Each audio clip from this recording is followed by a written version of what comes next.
welcome to episode 2 of OSW Playlist, a Nugger You exclusive roundup of whatever I've been playing or watching over the last month. It'll be more of a string of consciousness with looser editing, the deal being I have to get the video recorded, edited and uploaded all in one day so it doesn't interfere with OSW scheduling. It's supposed to be about 10-15 minutes long, but we'll see when we finish. So let's go. Let's do it.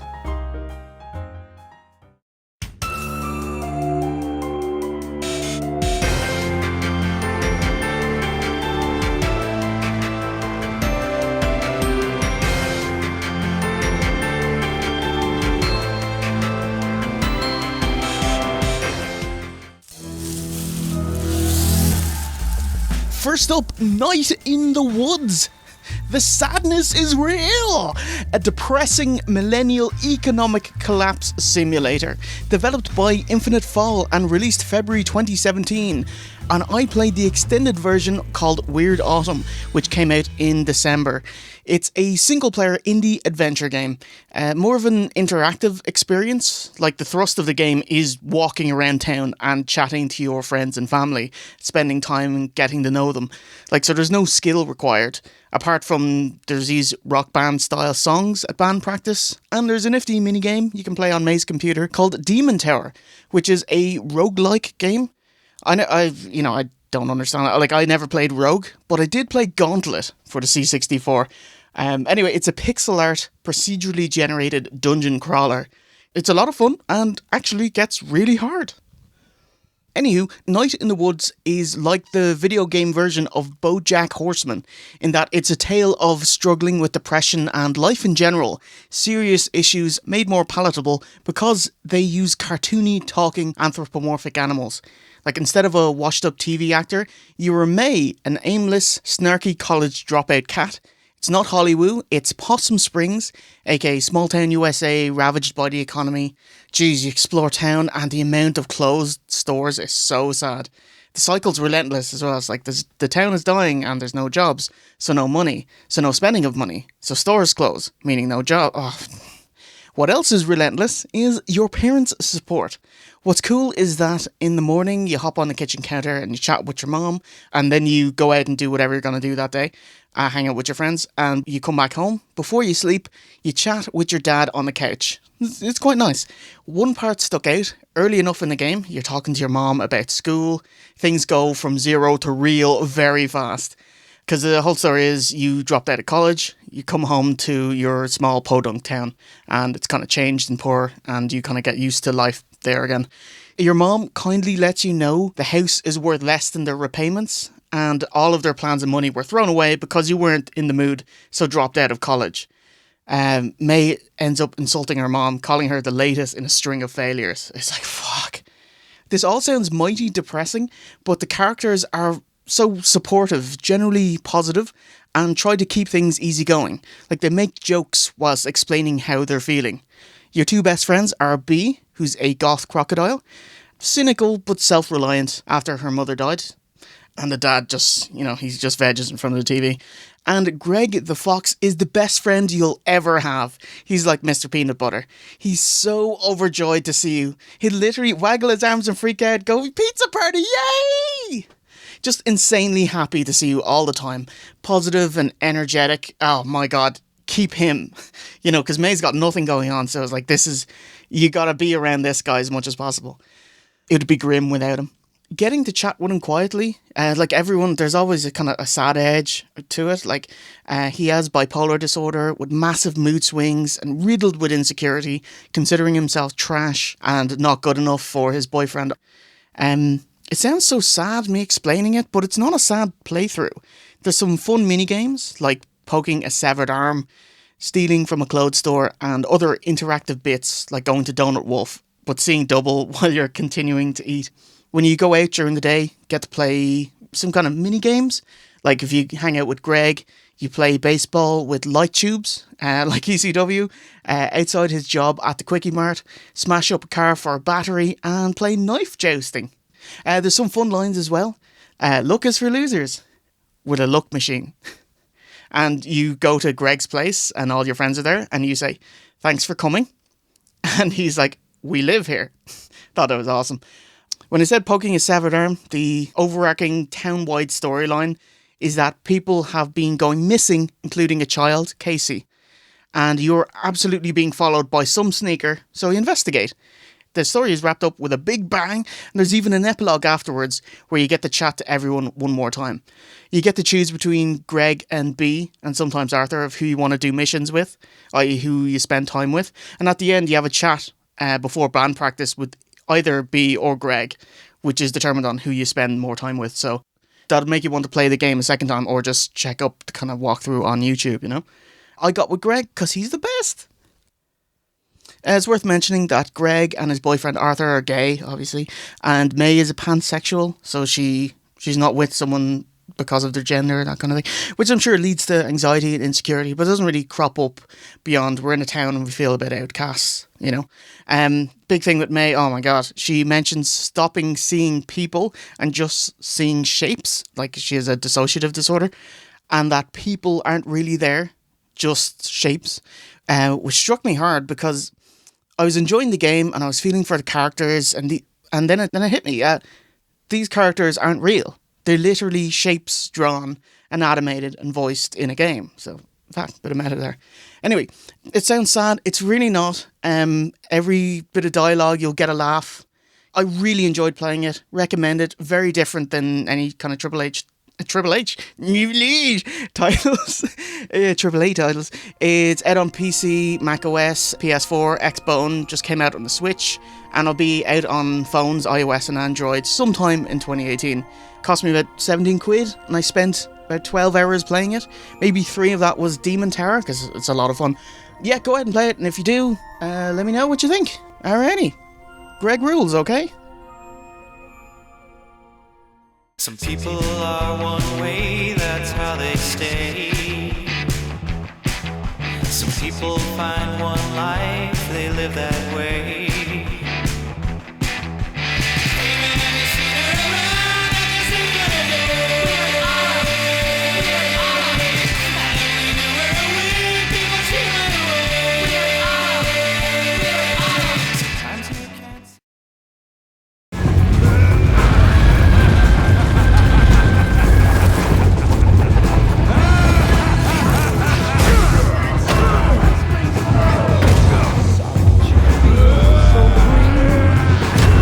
Next up, we got Thor Ragnarok.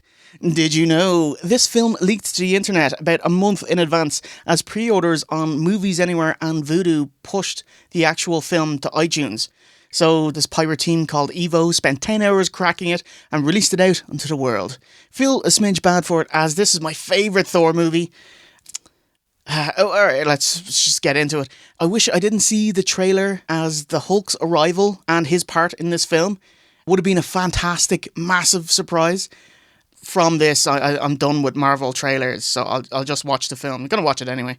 If you have seen the trailer, it looks like the makers watched Guardians of the Galaxy and said, oh, I want a bit of that.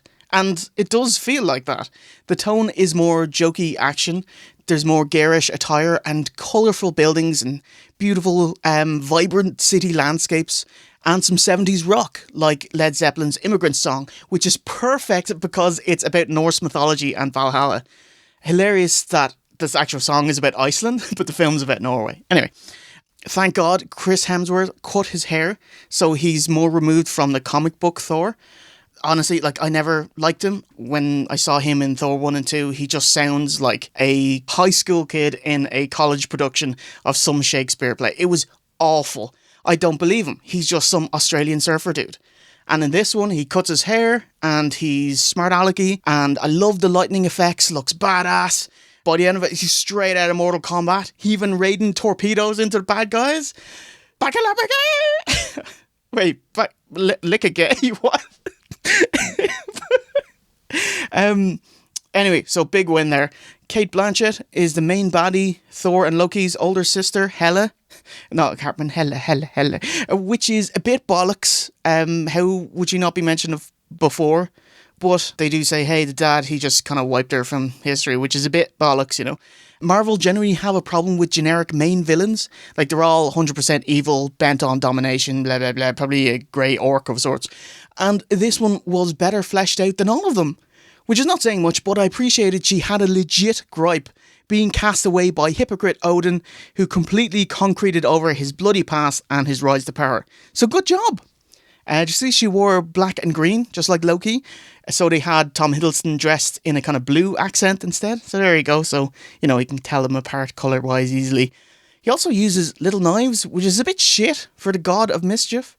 I guess it makes sense, you know, for kind of backstabby, but I just hope for some more kind of trickster stuff, you know? Oh man, there's a gorgeous backstory painting sequence with the Valkyries. Like, holy shit, oh my god. Charlotte from Westworld is the main one and is sassy but forgettable. I also enjoyed Kiwi rock monster Korg, played by Taika Waititi. He's awesome. Almost all of his lines got a laugh. He's the director. That's crazy. My name is Korg. I'm kind of like the leader in here. I'm made of rocks, as you can see, but don't let that intimidate you. You don't need to be afraid unless you're made of scissors. Anyway, you're not missing anything if you don't watch it. It's a comedy action with no real threat. That's the problem in all the Marvel films. But I quite enjoyed the romp. It's my favourite of the Thor films by a decent amount. It feels like a diversion from the mainline plot as he gets himself into a hole and stays there for 90 minutes. Anyway, the whole film is just over 2 hours, so I was very happy it wasn't a bloated mess either. You know, he's supposed to go 2:30 something, you know. Add that and Hemsworth playing a much more natural to him Thor, a kind of Marvel's Thor rather than Shakespeare Thor. Thank God, great change. Out with Natalie Portman, in with Mortal Kombat Thor. I'm on board with this and his future films. Thumbs up, go watch it. Awesome. Great job, guys.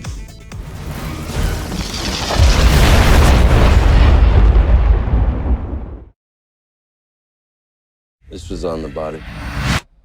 The truth will set you free.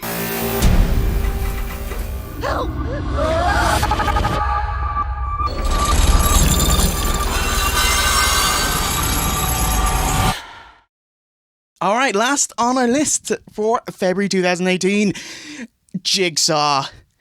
Jesus Christ. Now, I love Saw. I've seen all of them in the cinema. Still willing to plonk down a tenner every Halloween to see a new installment. But wow, way to drive me off. It's a new low. After 7 years away, we get Saw 8, The Search for More Money. Like, I read up on this and the directors, you know, they pitched it to Lionsgate and they were like, oh my god, we were waiting for something awesome to bring back Jigsaw. It had to be some brilliant script. And it's like, someone's mimicking Jigsaw's killings. That is the most basic reboot or sequel plot you can think of, you know? So fuck off. You know how if a film's bad, you can tell in just a couple of scenes? Like you get a feel for the writing, direction, characters, that kind of thing. And straight away, this film tells you it's dross and has no business being made. Now, Jigsaw, John Kramer, he died at the end of Saw 3, spoilers, and since then, to keep the movies coming, Jigsaw, he's left plans for a lot of traps and tapes, whatever possible conceivable quote they could use, so his little bicycle dummy can say things, you know, and he can come up on the screen. In the later Saw films, there's a recurring scene where Jigsaw is on a table, and he's talking about his future plans, and his protege is beside him, taking all the info in. And then we find out, oh, actually, there were 2 people in the room. Oh, actually, there were 3 people in the room. Oh my God. Like, do you remember the episode of Simpsons where Milhouse plays Fallout Boy? And he hides in Bart's treehouse and they go up and they look in the corners of the treehouse and they're like, 1, 2, 3, 4, 5, haha, 6. So it's like that. It's exactly like that. Jiminy Jellikers! Jiminy Jellikers! Jiminy Jellikers! Oh, actually, there's a massive fuck you in this story. As you know how John died in Saw 3, the doctor made a mistake labelling the charts. He doesn't have cancer, he's grand. And apparently literally dozens of people working on his notes hundreds of times also made the same mistake. Boo! Real X-Pac heat there. Anyway, so what about the traps? The fun part of the story, which is why you go see Saw, as well as the kind of a morality tale. There's bucket heads with neck chains pulling everyone towards a wall with saws. I just kind of reckon, like, the fun part of watching Saw is that when you see the traps, you wonder how you could try cheat the system, get out of it, you know? So I reckon if they just tangled up the chains, then the saws would cut through them, and that's that, you know? There's also a laser necklace thing, which I liked. Anyway, overall, the characters, uninspired, you know, the morality, it's a bit bollocks. The story's very weak, characters very weak. Who cares? You know? And I love Saw, you know? It spat on the canon of the multiple entries beforehand, but it brought in over $100 million, and that was after spending $10 million on the budget. So see you for Saw 9. Fuck you. Oh shit! Live or die, Mitch. The choice is yours.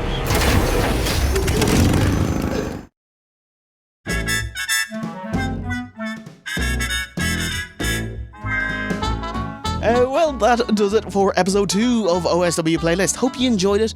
If you've seen these films or played Night in the Woods or have any thoughts or questions, I'd love to hear it in the comments section below. So I'll catch you next month and see you in the funny pages. And remember, a winner is you. Oh, Thor. Want to use a big wooden fork? No. Yeah, not really useful unless you're fighting off 3 vampires that were huddled together.